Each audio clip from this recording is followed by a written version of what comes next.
Hi friends, welcome to Johanna Academy. Taluk SI எக்ஸாம்க்கான box content test number 5 இதற்கான answer தான் இந்த வீடியோவில் நம்ம பார்க்க போறோம். ஸோ இந்த கொஸ்டின் எல்லாம் பார்த்தீங்கன்னா 11th பாலிட்டியில உள்ள பாக்ஸ் கண்டென்ட்ல இருந்தா உங்களுக்கு நான் எடுத்திருக்கேன். சரிங்களா? ஓகே. நம்ம சேனல் சார்பாக பார்த்தீங்கன்னா வரக்கூடிய தாலுக் எஸ்ஐ எக்ஸாமுக்காக 40 டேஸ் கிராஷ் டெஸ்ட் பேட்ச் அப்படிங்கிற டெஸ்ட் பேட்ச் பார்த்தீங்கன்னா நம்ம ஸ்டார்ட் பண்ணியிருக்கிறோம். ஸோ இதில் ஜாயின் பண்ணுறதுக்கான ஃபீஸ் பார்த்தீங்கன்னா 1000 ரூபாய். ஸோ இந்த டெஸ்ட் பேட்சில் நம்ம கொடுக்கக்கூடிய முக்கியமான குறிப்புகள் இருக்கும் பார்த்தீங்களா, அதை தினமும் படிச்சு நான் கொடுக்கக்கூடிய டெஸ்ட்டை நீங்க ப்ராப்பரா பிராக்டிஸ் பண்ணி பார்த்தாலே வரக்கூடிய தாலுக் எஸ்ஐ எக்ஸாம்ல நீங்க ஈஸியா பாஸ் பண்ணிடலாம். சரிங்களா? ஸோ இதுக்கு முன்னாடி நடந்த எஸ்ஐ எக்ஸாம்க்கான கொஸ்டின் பேப்பர் எல்லாத்தையும் நல்ல ப்ராப்பரா அனாலிசிஸ் பண்ணி தான் முக்கியமான தலைப்புகள் மட்டும் உங்களுக்கு நான் படிக்க கொடுத்துருக்கேன். சரிங்களா? ஸோ இந்த டெஸ்ட் பேட்சுக்கான ஷெடியூல் அதுக்கப்புறம் மாடல் பிடிஎஃப் பார்த்தீங்கன்னா இந்த வீடியோ கீழே டிஸ்கிரிப்ஷன்ல கொடுக்குறேன், அதை டவுன்லோட் பண்ணி பாருங்க. அதை பார்த்ததுக்கு அப்புறம் 1000 ரூபாய் பே பண்ணி இந்த டெஸ்ட் பேட்சை ஜாயின் பண்ண விருப்பப்பட்டீங்க அப்படின்னா I want taluk SI test batch அப்படின்னு டைப் பண்ணி 9385950322 இந்த வாட்ஸ்அப் நம்பருக்கு சென்ட் பண்ணீங்கன்னா உங்களுக்கான ஜாயினிங் ப்ரொசீஜர் நான் அப்டேட் பண்ணுவேன். ஸோ விருப்பம் உள்ளவங்க நீங்க ஜாயின் பண்ணிக்காங்க. சரிங்களா? ஸோ மொத்தமா பாத்தீங்கன்னா ஒரு 35 தலைப்பு தான் கொடுத்துருப்பேன், அதை மட்டும் நீங்க படிச்சா போதுமானது. ஓகே, ஃபர்ஸ்ட் கொஸ்டின் பாருங்க. ஜம்மு காஷ்மீருக்கு சிறப்பு அந்தஸ்து வழங்கி வந்த சட்டப்பிரிவு எப்போது திரும்ப பெறப்பட்டது? ஆன்சர் பாத்தீங்கன்னா ஆப்ஷன் சி 2019 ஆகஸ்ட் 5. சரிங்களா? ஸோ ஜம்மு காஷ்மீருக்கு சிறப்பு அந்தஸ்து வழங்கி வந்த சட்டப்பிரிவு பார்த்தீங்கன்னா சட்டப்பிரிவு 370. சரிங்களா? ஸோ இந்த சட்டப்பிரிவு 370 பார்த்தீங்கன்னா அம்பேத்கர் அவர்கள் தேவையற்ற வார்த்தை அப்படின்னு சொல்லிட்டு விமர்சிச்சிருப்பாங்க. அடுத்தது ரெண்டாவது கொஸ்டின். முழுமையாக சூரிய ஒளி மின்சாரத்தால் இயங்கும் உலகின் முதல் சூரிய ஒளி மின்சார விமான நிலையம் எது? ஆன்சர் பாத்தீங்கன்னா ஆப்ஷன் பி கொச்சி பன்னாட்டு விமான நிலையம். இது ரொம்ப ரொம்ப முக்கியமானது. சரிங்களா? அடுத்தது மூணாவது கொஸ்டின். வணிகம், வர்த்தக சுதந்திரம், நாடாளுமன்றத்தின் ஈரவைகளின் கூட்டுக்கூட்டம் ஆகியவை ஆஸ்திரேலிய அரசமைப்பில் இருந்து பெறப்பட்டது. ஸோ முதல் கூற்று பார்த்தீங்கன்னா சரியானதுதான். ரெண்டாவது கூற்று பாருங்க. அரசமைப்பு திருத்த முறை, மாநிலங்களவை உறுப்பினர் தேர்வு ஆகியவை தென்னாப்பிரிக்க அரசமைப்பில் இருந்து பெறப்பட்டது. ஸோ ரெண்டாவது கூற்றும் பார்த்தீங்கன்னா சரியானதுதான். ஸோ ஆப்ஷன் ஏ கூற்று 1, 2 சரி. அடுத்தது நாலாவது கொஸ்டின். ஆளுநர் மாநில சட்டமன்றத்தின் ஒரு பகுதி என்று குறிப்பிடும் சட்டப்பிரிவு எது? ஆன்சர் பார்த்தீங்கன்னா ஆப்ஷன் ஏ சட்டப்பிரிவு 168. அடுத்தது அஞ்சாவது கொஸ்டின். மக்களவை அல்லது மாநிலங்களவை கூட்டத்தொடர்களை நடத்துவதற்கு மொத்த உறுப்பினர்களின் எண்ணிக்கையில் குறைந்தபட்சம் எத்தனை உறுப்பினர்கள் இருக்க வேண்டும்? ஆன்சர் பார்த்தீங்கன்னா ஆப்ஷன் டி 10ல் 1 பங்கு உறுப்பினர்கள் இருக்க வேண்டும். அடுத்து ஆறாவது கொஸ்டின். பொறுத்துக கொஸ்டின் கொடுத்திருக்காங்க, நம்ம பொறுத்தலாம். ஃபர்ஸ்ட் பாருங்க. புல்வாமா தாக்குதல் இது பார்த்தீங்கன்னா 2019 நடைபெற்றது. அடுத்தது யூரி தாக்குதல் இது பார்த்தீங்கன்னா 2016 நடைபெற்றது. அடுத்தது மும்பை தாக்குதல் இது பார்த்தீங்கன்னா 2008 நடந்தது. ஜம்மு காஷ்மீரின் சட்டசபை தாக்குதல் இது பார்த்தீங்கன்னா 2001 நடைபெற்றது. ஸோ அதற்கான ஆன்சர் பார்த்தீங்கன்னா ஏக்கு 2, பிக்கு 1, சிக்கு 3, டிக்கு 4. ஸோ ஆப்ஷன் 2 தான் சரியான ஆன்சர். அடுத்தது ஏழாவது கொஸ்டின். கிழக்கு நோக்கி கொள்கை அல்லது கிழக்கு நோக்கி செயல்பாடு இந்திய அரசால் எப்போது தொடங்கப்பட்டது? ஆன்சர் பார்த்தீங்கன்னா ஆப்ஷன் டி 1991ஆம் ஆண்டு தொடங்கப்பட்டது. அடுத்து எட்டாவது கொஸ்டின். வாக்களிக்கும் வயதை 21 இருந்து 18 குறைத்த அரசியலமைப்பு சட்ட திருத்தம். ஆன்சர் பார்த்தீங்கன்னா ஆப்ஷன் ஏ 61வது சட்ட திருத்தம். இந்த 61வது சட்ட திருத்தம் பார்த்தீங்கன்னா 1989ஆம் ஆண்டு மேற்கொள்ளப்பட்டது. அடுத்தது 9வது கொஸ்டின். உலக பூர்வக்குடி மக்கள் தினம் எப்போது கடைபிடிக்கப்படுகிறது? ஆன்சர் பார்த்தீங்கன்னா ஆப்ஷன் சி ஆகஸ்ட் 9ஆம் தேதி. சரிங்களா? அடுத்தது 10வது கொஸ்டின். உலகளாவிய சூரிய ஒளி கூட்டணி என்பது டேஸால் முன்னெடுக்கப்பட்ட கூட்டணி ஆகும். ஆன்சர் பார்த்தீங்கன்னா ஆப்ஷன் பி இந்தியா. சரிங்களா? அடுத்தது பாருங்க. கூற்றுகள் கொஸ்டின் கொடுத்திருக்காங்க, நம்ம பார்க்கலாம். முதல் கூற்று பாருங்க.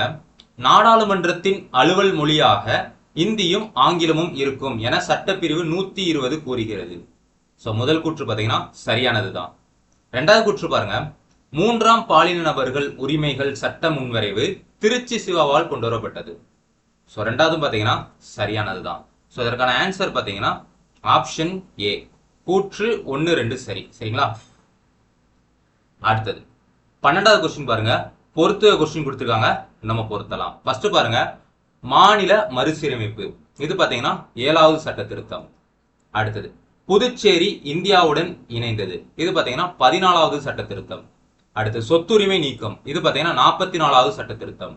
மாநிலங்களுக்கு இடையேயான விற்பனை வரி. இது பாத்தீங்கன்னா 46வது சட்ட திருத்தம். சோ இதற்கான ஆன்சர் பாத்தீங்கன்னா ஏக்கு 2, பிக்கு 3, சிக்கு 4, டிக்கு 1. சோ ஆப்ஷன் 2 தான் சரியான ஆன்சர். அடுத்தது 13வது கொஸ்டின். ஓசோன் படலம் பாதுகாப்பு வியன்னா சிறப்பு மாநாடு எந்த ஆண்டு நடைபெற்றது? ஆன்சர் பாத்தீங்கன்னா ஆப்ஷன் பி 1985. அடுத்தது 14வது கொஸ்டின். வங்காள தேசத்துடன் நில எல்லையை பகிர்ந்து கொள்ளாத மாநிலம் எது? சோ இதுல ஆன்சர் பாத்தீங்கன்னா ஆப்ஷன் சி மணிப்பூர். சரிங்களா? சோ மேற்கு வங்காளம், அசாம், மிசோரம் இந்த 3 மாநிலங்களும் பாத்தீங்கன்னா வங்காள தேசத்தோட நில எல்லையை பகிர்ந்து இருக்குது.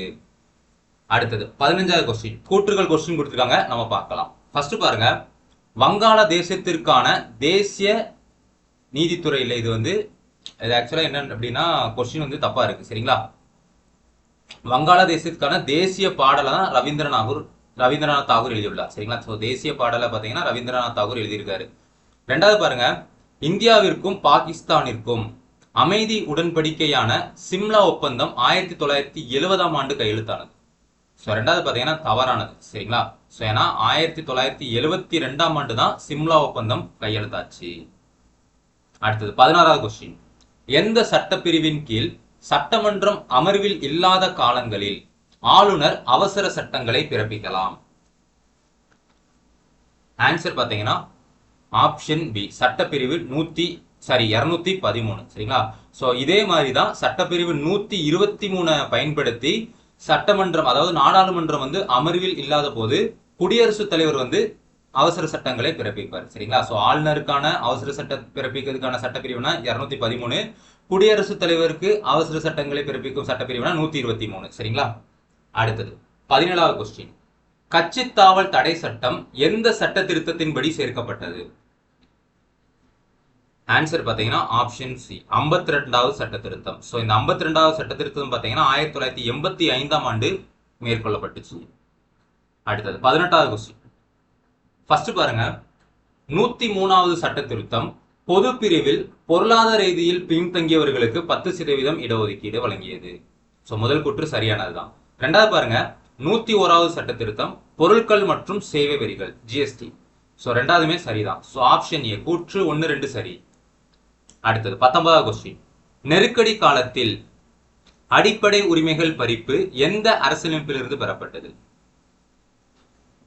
ஆன்சர் பாத்தீங்கன்னா ஆப்ஷன் சி ஜெர்மனி வெய்மர் அரசியலமைப்பு சட்டத்திலிருந்து. அடுத்தது 20வது கொஸ்டின். தற்போதுள்ள அரசமைப்பின் கீழ் இந்திய உச்சநீதிமன்றம் எந்த ஆண்டு முதல் செயல்பட துவங்கியது? ஆன்சர் பாத்தீங்கன்னா ஆப்ஷன் பி ஜனவரி 28 1950.